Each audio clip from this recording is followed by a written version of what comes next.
Vuajtjet kanë filluar nga gjyshja ime, një vajzë e re 23 vjeçe në 24, në 26 me 27 i kanë marrë për herë të parë në internim të Tepelenës me 2 fëmijë.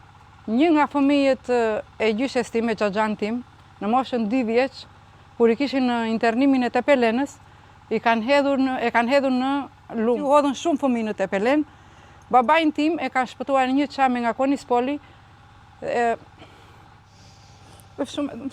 edhe një e mori në kuzhinë, ishin 2 çame, e futi në timane. Sa dolën policat për jashta, e morën baban tim në tubacionet e ujit, ujrave të zeza, po, edhe kaloi baba ime bashkë një tjetër edhe ikën maleve.